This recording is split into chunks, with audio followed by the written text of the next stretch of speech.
By the time the knocks reached 9, Maya realized the stairwell was counting backward from her apartment number. 10, a pause like a held breath. 9, slower. 8, and every strike carried the dusty chill of the century-old building on Edgeworth Avenue, where the lights buzzed and the elevator wheezed like a sick animal.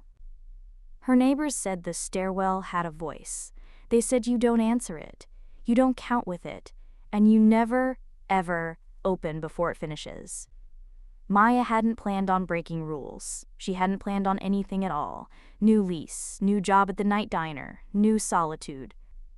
The city below her window was a restless constellation, and somewhere inside that constellation the knocks ticked down like a metronome for a song only she could hear. 7-6.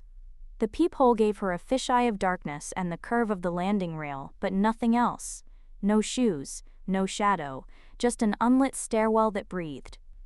When she pressed her ear to the door, the wood was cold enough to ache. 5. Her mother texted earlier, "Call me when you're settled." Maya hadn't responded. There were a dozen messages like that, all polite worry and motherly folklore. 4. Her hand moved without permission toward the deadbolt, not to open, just to touch. The metal tingled. 3. She whispered, "Who's there?" The stairwell answered by not answering. 2. That second lasted forever, a long taut wire running through her chest. She remembered the woman down the hall, Mrs. Patel, murmuring at the mailboxes, "If it counts you, count nothing back." 1. And then, silence. The building listened to itself. Maya held her breath, counting zeros in her head, willing her body to be an empty room the stairwell might pass by. The elevator cables moaned somewhere below, a heavy thing shifting its weight. She waited. Nothing. When she finally stepped away, her phone buzzed with a notification. Edgeworth Tenants, a new post in the building's group. Please remember, do not engage with the stairwell after 11 p.m. The timestamp was 11:12. Maya laughed once, because the only alternative was to scream, and then the laughter caught. On the hinge side of the door, inside, she heard a soft answering tap, like the building had learned her rhythm and was practicing it back. Morning was a rumor. The hall never brightened. She met Ellis from 10B on the stairs, sleepy-eyed, coffee breath, a key around his neck like a talisman. "You heard it too," he said, not asking. Maya nodded. "There are rules," he continued. "Everyone knows some, no one knows all. Don't look down between the flights. It makes the floors multiply. Don't use the elevator after midnight. It stops on a number that doesn't exist. And if the knocks start, you wait them out." He sipped. "People break the rules sometimes. What happens if you open early?" Ellis looked past her shoulder at nothing. "You don't move out so much as you get replaced. The building likes having your shape filled." Down on the ground floor, a maintenance notice papered the bulletin board. "Stairwell repairs ongoing. Do not enter past floor B." There was no B. The screws holding the notice were mismatched. One nickel, one rust. Maya photographed it and zoomed in until the pixels blurred. Behind the paper, carved into the cork, were grooves, repeated little half-moons where someone had pressed a thumbnail over and over again. That night, the counting returned. 12 this time. The first knock landed on the number of letters in her name. She checked, because her mind begged for patterns to make the fear less arbitrary. 11:10. She texted her mother, "All good, love you," then turned the phone face down, like that could make the message true. 9. The stairwell's air had a damp concrete scent, the kind trapped under bridges. 8. She stared and promised herself not to speak, not to move, not to count. 7. Another knock came from farther away, as if the building had leaned back to see her better. 6. 5. At 4, Maya became certain she heard a second set of knuckles under the first, syncopated like breath and heartbeat out of phase. 3. Her door inhaled. At 2, someone giggled from the other side. The sound was childish and ancient at once, the laugh of a throat unused to joy. 1. Silence. She counted voids again, gripping the frame until her fingers hurt. The peephole bloomed with an eye, her own, reflected in glass, but the pupil wasn't hers. It dilated the wrong way, like it was looking from the stairwell into a dimmer world. She slept with shoes on and woke to chalky footprints on her kitchen tile. They ended at the sink. The drain smelled of pennies. Ellis knocked, 2 quick, 1 slow, the tenant pattern, at noon. "You're on the list now," he said. "The building keeps a list. Once you hear it twice, it wants you to answer. It's patient." "How do you know?" "Because I answered." He rolled up his sleeve. Faint arcs of bruised shadow ringed his wrist, like a hand in the dark had measured him with fingers and found him a fraction too small. "I didn't open, but I counted out loud. It noticed."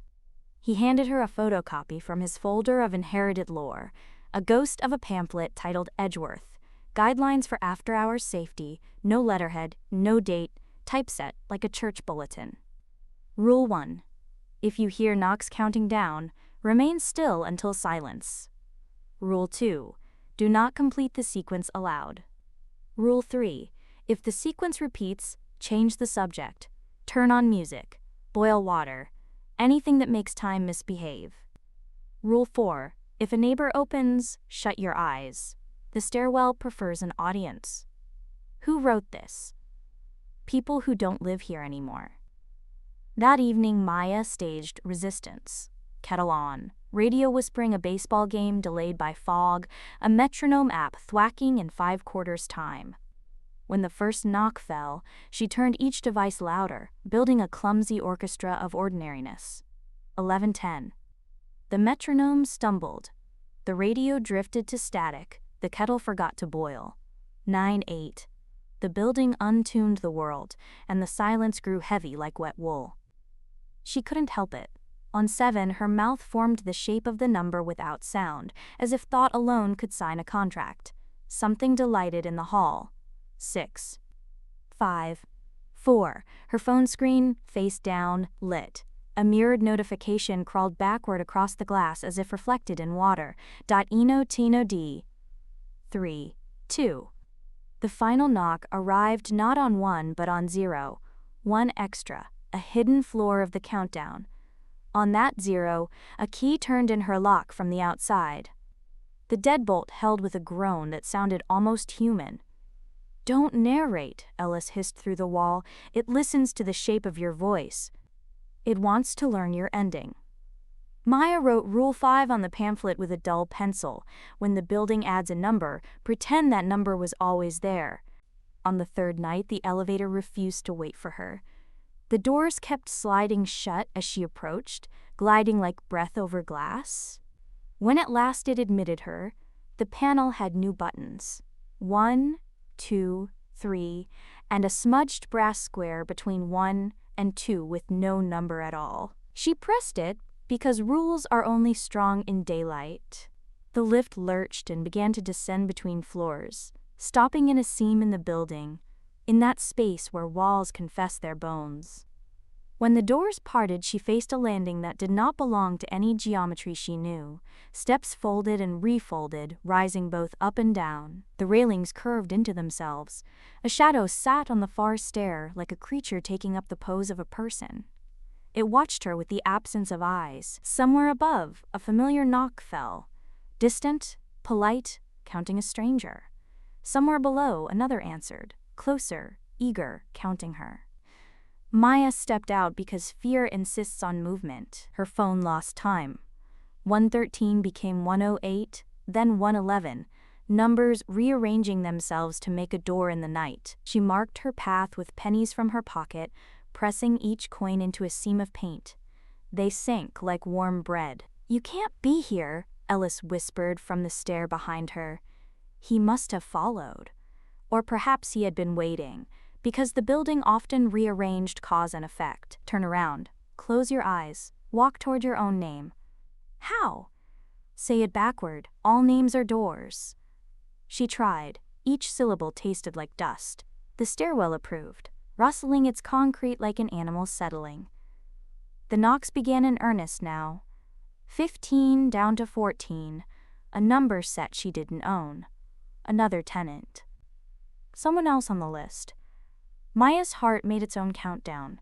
Faster, ungenerous. They reached a landing marked with a painted B that looked new and ancient at once. A door stood there that mirrored hers. Same scuffed blue, same scratch above the peephole, same tiny dent where she once hid it with a grocery bag. From the wrong side of that door, someone whispered her voice. "I'm home." Ellis grabbed her wrist. "Don't answer." The door trembled. A laugh, the same not joy as before, spun the knob. Maya breathed Rule 5 and made herself believe 0 had always been part of the count. The door calmed. The laugh retreated, petulant. She slid her spare key, why did she have a spare here, into a lock that shouldn't have fit and turned. The door opened inward. The inside was her apartment, as it would be in 2 days. A cup she hadn't broken yet, a text she hadn't sent, a plant not yet watered enough. On the kitchen counter lay a note in her handwriting she had not written. "When it reaches 3, knock back twice." The paper smelled like the stairwell's breath. She folded it into her pocket and fled. The 4th night, Maya didn't wait to be hunted. She set her chair against the door, turned off every gentle light, and stood barefoot on cool hardwood with the note in her pocket. When the first knock fell, 13, she didn't listen for patterns. She counted in a different language inside her head. 12, she recited a recipe her mother taught her. 11, she pictured a map of the city. 10, she felt the building learning her workarounds and leaning closer. 9, 8, the note burned in her pocket, heavy as a coin. On 7, she took it out. On 6, she held it against the door like a holy card. On 5, she read it aloud, breaking Rule 3 with a thrill that felt like stepping onto black ice. When it reaches 3, knock back twice. 4, 3. Maya struck her side of the door twice with her knuckles. Silence, not relief, an intake of fate. Then the stairwell, delighted, returned 2 soft knocks from inside her apartment, from somewhere behind her. She didn't turn. The room behind her had become larger than it was, as if her walls were holding their breath. 2, the stairwell provided, obligingly finishing the count it had not started. 1, 0. The deadbolt sighed, like a sleeping mouth releasing a secret. The chair slid half an inch across the floor without hands. The lock turned. The door opened the way a throat opens to speak. On the landing stood Maya. Not a reflection. This one blinked at a different interval and kept a set of keys in the wrong hand. Her hair had a future haircut. The other Maya smiled like someone trying on a borrowed expression.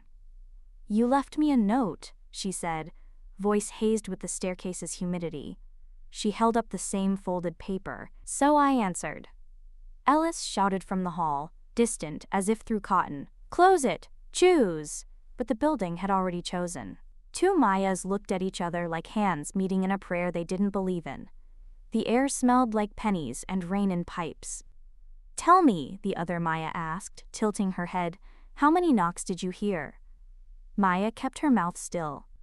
She counted zeros again, all the empty numbers that live between one breath and another. The door hung open to a landing that could keep her forever. The other Maya waited, patient as concrete. Finally, Maya nodded once. Not yes, not no, just acknowledgement of a rule finally understood. The building didn't want to force you. It wanted you to agree, and agreements are made with silence as much as words.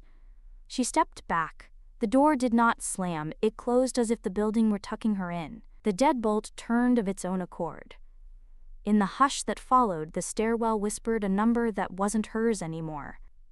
The next morning, Ellis passed a new tenant in the hall, a woman with Maya's mouth and a haircut a week early. "Welcome," he said, and the woman smiled with someone else's timing.